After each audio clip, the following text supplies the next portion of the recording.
Please welcome Garrison Wynn. Thank you. So, how do you get people to actually do what you want them to do? How do you get people to actually do what you want them to do? In order to really be effective, we got to set ourselves up to win first. Because change is not the issue, it's our resistance to change the issue. Everybody gather around for the safety meeting. There are 3 ways we can do this. 2 of them will kill you. I like this way. It's called the non-death method. It's called the non-death method. So, Tom, I'm not saying that your way's wrong. I'm saying that's called innovation, safety innovation. I like it when we do it this way. The people know that you're real. And they know that you know there's more than one way to solve a problem. You've got depth. And they know they'll look good to other people by dealing with you. They know those 3 things. They'll listen to every single thing you say. It's the foundation of influence. And why some people can walk into a situation and their input about what's safer in the field is listened to. When I think about multiple solutions for a single problem, there's a lady down in Florida, and she's the living embodiment of multiple solutions for a single problem because she's a veterinarian and a taxidermist. And her motto is either way, you're getting your dog back. Either way. Either way. You have to act yourself into thinking. You can think about it all day long. Knowledge and power, knowing it and doing it have nothing in common. The real reason people don't want to change is because nobody wants to be a senior beginner. They want to wake up in the morning and realize what they used to know is no longer valid and valuable enough. So they shoot holes in the new way and they cling to the old way because it makes them smart. You got a lot of guys out there doing it in a way that's not safe because they understand that way and it makes them smart. That's the truth. Think about that. My dad is 83 years old on the computer every day. 5 years ago, it wasn't 5 years ago, my dad sent me his very first email. He said, damn it. It's all just 2 words. My dad's retired from People's Gas Systems, and he knows that action and adaptability create safety. Our research showed that the number 1 thing that all humans value is feeling valuable. And statistically, people who feel valuable make fewer mistakes, they're more aware, they don't get hurt as often.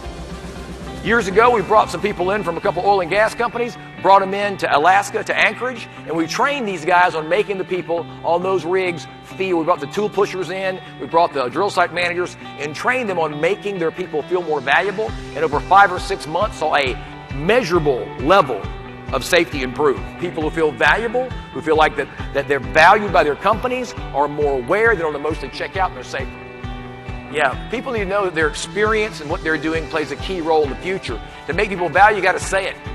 I got to say, Jordan, you know what? You do a good job. You're one of the best guys that got out here. I need you to help me with this thing because I appreciate your talent. You're really good at what you do. Or I could say, Tom, you suck. You're terrible. But I got faith that you can do a better job. I believe in you, and I know you can do a better job than you're doing. I know you can be safer than you are now. That's the language that comes out. What's interesting about the whole thing, and this is what our research showed specifically, and I'll get you guys some notes on this at the end of my presentation, but we found out that we have to have the trust and relationships in place. I am somebody. Do you see this guy? Turn around. I am somebody. We know that because he walked up here in the middle of my presentation to actually tell me that. About, 80 to 90% of all car accidents happen within 2 or 3 miles of your destination. You know why that is?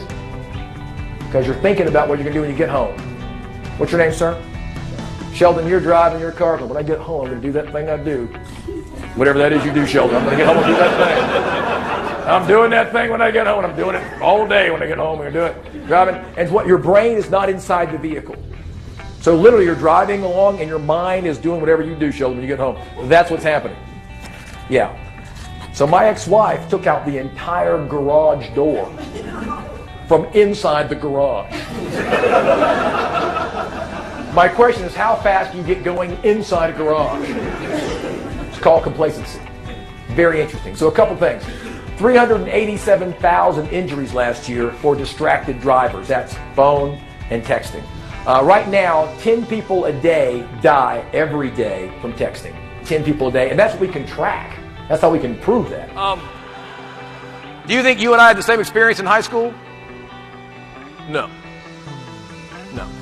When you were in high school, the message was what? Just say no to drugs? When I was in high school, my shop teacher showed me how to make a bong, Jared.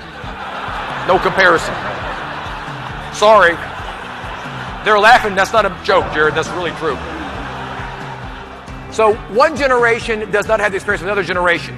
So here's what's important. We got to make sure, they say we're our brothers and sisters keepers. We are very much our little brothers and sisters keepers. So I need to make sure I'm not saying something that creates a less safe mindset for Jerry.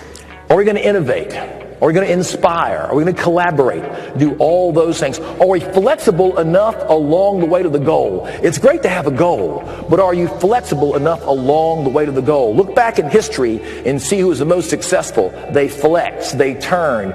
When things changed, they changed with it.